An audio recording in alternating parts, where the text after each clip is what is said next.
Dis die laaste dag van vrouemaand en ons gesels vanoggend met nog 'n inspirerende vrou. Ja, ons gesels met die Rugby-skeidsregter Aimee Barrett-Theron oor haar interessante loopbaan. Good morning, Aimee. Good morning, team. Thank you so much for having me on. Aimee, before we get to the refereeing and the playing, we need to get to know you a little bit better.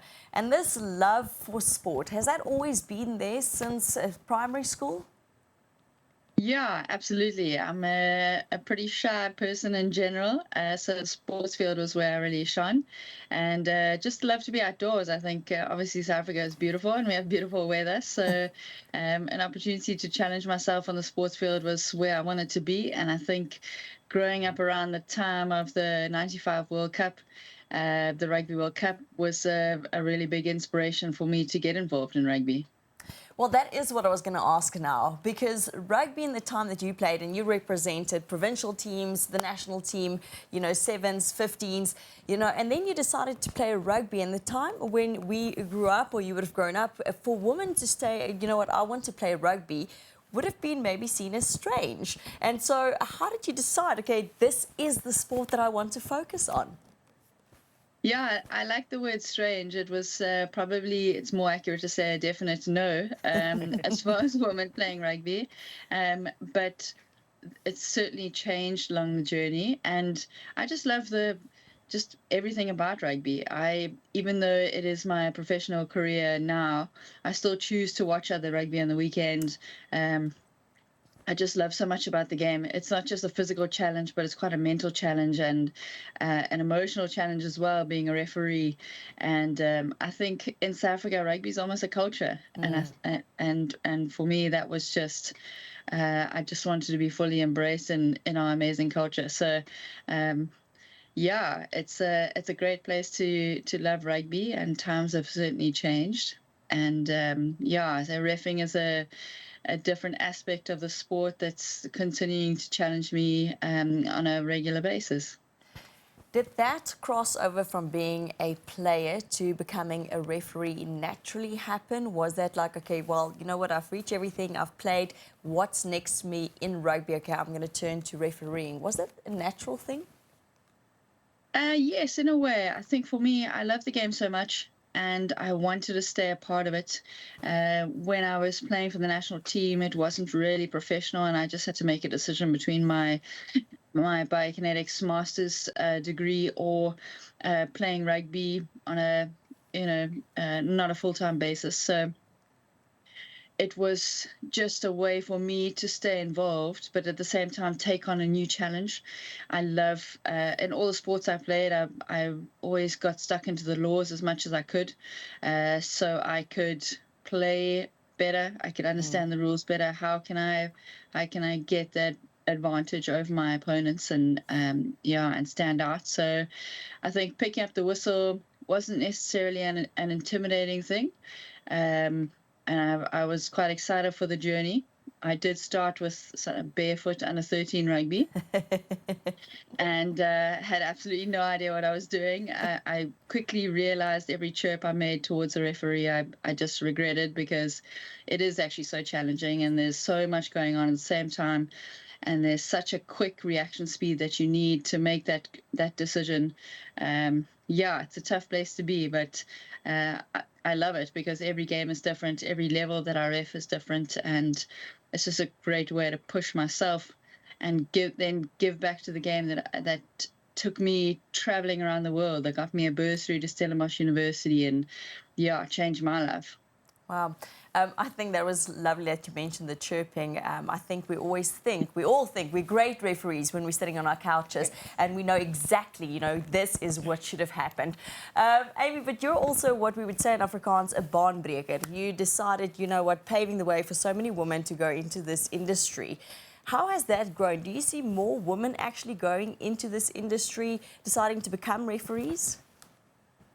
Absolutely. I think every game I ref, there's always women around that are just starting, and they've said to me, you know, we've seen you do it, so we know we can do it as well. So it's certainly tough at times, but I've just seen the value of it, and I've been amazed at how widespread the message is. it's so often I get to different places and it's like, oh, you the URC ref or the Currie Cup ref, or you're at the Women's World Cup, and there's just so many other girls from primary school to high school to women involved in the game that are just taking up this incredible sport and changing the mindset around it, which is just, I think initially I just wanted to fly under the radar and enjoy reffing, but I've seen the value of speaking out and just sharing my journey and showing others that it's possible. Wow, that's incredible. You were the first woman to ref a URC game. Let's just be honest for a moment. Was there a little bit of nerves, and how much nerves? Absolutely. It was a very interesting time because it was just around near the end of COVID. I still had to go in for 2 weeks for an isolation in the hotel. And so I spent 2 weeks eating pizza and pasta in Italy. And then I ran out for my game. And I just, for my performance, I knew there was a lot of eyes on it. And I just tried to keep it as simple as possible, as authentic as possible. I think people would very quickly judge me purely because I'm a female, or anything I say and do. It's very there'll be a lot of focus on it. So it was important for me just to get the basics right, work hard physically, and there's a pretty good reaction around it. And once you're in the game, you tend to zone into the players and the ball, and each scrum and each line out. And I did take brief moments. There was a captain talk with Alan Wynne-Jones, like in my first URC game. It was amazing. And just moments to look up into the crowd and to just have a little moment to myself. And I just enjoy it. I think that's important, just enjoy it. And also that realization, as you just said, of what you've accomplished, where you were at, so that in that moment is incredible. You mentioned earlier that it's not just physical. There's a massive mental, psychological aspect to this that we don't always realize. Talk us through that a little bit. Yeah, so obviously quite a lot of laws in rugby. I do ref some other sports. And rugby definitely has a lot more than most sports. And I think, and again, there's been some research early on in this year, and it came up with, we make approximately 800 decisions in a game. Wow. And, for 80 minutes, that's a lot. And I think even if you look down at you look at a breakdown, they happen within less than 3 seconds. So, we scanning through 3, 4, 5, 6 different things in the space of less than 3 seconds, and we're doing that 150 to 200 times, plus your scrums, your lineouts, which are 100 laws just by themselves. So it is, I'm probably, after a game, I'm more mentally shattered than physically. We put in the hard work physically during the week, and what takes its toll is just all that brain work. But it's a great place to be, because there's a lot of thinking involved, and it's not that you'd never have a game that's the same.